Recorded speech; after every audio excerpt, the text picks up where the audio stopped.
ವಿವಿಧ ಕ್ಷೇತ್ರಗಳಲ್ಲಿ ಸಾಧನೆಗೈದವರಿಗೆ 2024ನೇ ಸಾಲಿನ ನರಸಿಂಹ ಪ್ರಶಸ್ತಿ ಪ್ರದಾನ ಮತ್ತು ಪ್ರತಿಭಾ ಪುರಸ್ಕಾರ ಸಮಾರಂಭ ನಡೆಯಿತು. ಬೆಂಗಳೂರಿನ ಬುಲ್ ಟೆಂಪಲ್ ರಸ್ತೆಯಲ್ಲಿ ಇರುವ ಗುರು ನರಸಿಂಹ ಕಲ್ಯಾಣ ಮಂದಿರದಲ್ಲಿ ಈ ಕಾರ್ಯಕ್ರಮ ನಡೆಯಿತು.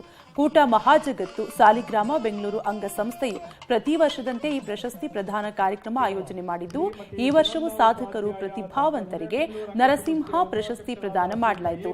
ಶಿಕ್ಷಣ ಕ್ಷೇತ್ರದಲ್ಲಿ ಸುನಂದ ಉಪಾಧ್ಯಾಯ, ವೈದ್ಯಕೀಯ ಕ್ಷೇತ್ರದಲ್ಲಿ ಡಾ ಉದಯಕುಮಾರ್ ಮಯ್ಯ, ಕಲೆ ಮತ್ತು ಯಕ್ಷಗಾನ ಕ್ಷೇತ್ರದಲ್ಲಿ ಡಾ ರಾಧಾಕೃಷ್ಣ ಉರಾಳ ಸೇರಿದಂತೆ ಹಲವು ಗಣ್ಯರಿಗೆ ಪ್ರಶಸ್ತಿ ಪ್ರದಾನ ಮಾಡಿ ಸನ್ಮಾನಿಸಲಾಯಿತು.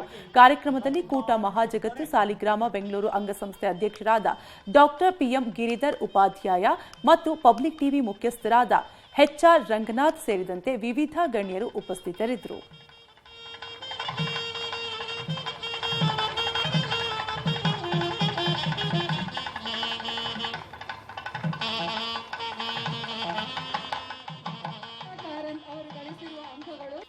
ಆರು ಜನ ಸನ್ಮಾನಿತರೇನಿದ್ದಾರೆ. ನನಗೆ ಅವರುಗಳಿಗೆ ಶಾಲನ್ನು ಹೊದಿಸಬೇಕಾದ್ರೆ ಒಂದು ರೀತಿ ಭಾಳ ಹಿಂಜರಿತ ಮತ್ತು ಹಿಂಸೆ ಆಗ್ತಿತ್ತು, ವಯಸ್ಸಿನ ವಿಚಾರದಲ್ಲಿ ಮತ್ತು ಅವರ ಸಾಧನೆಯ ವಿಚಾರದಲ್ಲಿ. ಯಾವಾಗಲೂ ನಮಗೆ ಇನ್ನೊಬ್ಬರ ಸಾಧನೆಯನ್ನು ನಾವು ಅರಗಿಸಿಕೊಂಡು ಅದನ್ನು ಸಂತೋಷದಿಂದ ಸ್ವೀಕಾರ ಮಾಡದೇ ಇದ್ದರೆ ಅದು ಮನುಷ್ಯತ್ವದ ಒಳ್ಳೆಯ ಗುಣನೂ ಅಲ್ಲ, ಮತ್ತು ನಾವೆಷ್ಟು ಸಾಧನೆ ಮಾಡಿದ್ರೂ ಅದು ಪ್ರಯೋಜನಕ್ಕೂ ಬರಲ್ಲ. ಇನ್ನೊಬ್ಬರ ಸಾಧನೆಯನ್ನು ಯಾವತ್ತೂ ಎಂಜಾಯ್ ಮಾಡಬೇಕು. ನಮ್ಮ ಸಮಾಜಗಳಲ್ಲಿ, ಅದರಲ್ಲೂ ಅತ್ಯಂತ ಬುದ್ಧಿವಂತ ಸಮಾಜ ಅನ್ನಿಸ್ಕೊಳ್ಳೋರಲ್ಲಿ ಕಾಲೆಳೆಯೋ ಗಿರಾಕಿಗಳೇ ಜಾಸ್ತಿ.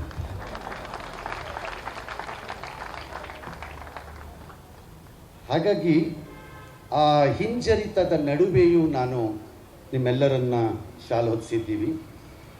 ಇದರಿಂದ ನಮ್ಮ ಘನತೆ ಹೆಚ್ಚಾಗಿದೆ ಅಂತ ನಾವು, ನಿಮ್ಮ ಘನತೆ ಹೆಚ್ಚಾಗತ್ತೆ ಅಂತ ನಾವೇನು ಪರಿಭಾವಿಸಬೇಕಾಗಿಲ್ಲ. ಆ ಮೂಲಕ ಈ ಸಂಸ್ಥೆ ಮತ್ತು ನೀವಿಲ್ಲಿ ಸಾಕ್ಷಿಯಾಗಿ ನೆರೆದಿರೋ ನೀವೆಲ್ಲರೂ ನಿಮ್ಮ ಘನತೆಗಳನ್ನು ಹೆಚ್ಚು ಮಾಡಿಕೊಂಡಿದ್ದೀರಿ ಅಷ್ಟೇ. ನೀವು ಅವ್ರಿಗೆ ಏನೂ ಮಾಡಲಿಕ್ಕಾಗಲ್ಲ. ನಿಮ್ಮನ್ನು ಯಾರನ್ನೂ ಕೇಳಿಕೊಂಡು ಅವ್ರು ಅಚೀವೂ ಮಾಡಿಲ್ಲ. ಮತ್ತು ಬಹು ಸಂದರ್ಭದಲ್ಲಿ ಸಮಾಜಗಳು ಆ ರೀತಿಯ ಕಷ್ಟಪಟ್ಟು ಮೇಲೆ ಬಂದವರಿಗೆ ಸಹಾಯಕ್ಕೆ ನಿಂತೂ ಇರಲ್ಲ. ನಿಂತ ಮೇಲೆ ಬಂದ ಮೇಲೆ ಸಮಾಜ ಅವ್ರ ಜೊತೆ ಬರುತ್ತೆ. ಭಾಳ ಪ್ರಕರಣಗಳಲ್ಲಾಗಿದೆ, ಆಗತ್ತೆ. ಹಾಗೆಂದ ಮಾತ್ರಕ್ಕೆ ಹಾಗಾದರೆ ಸಮಾಜ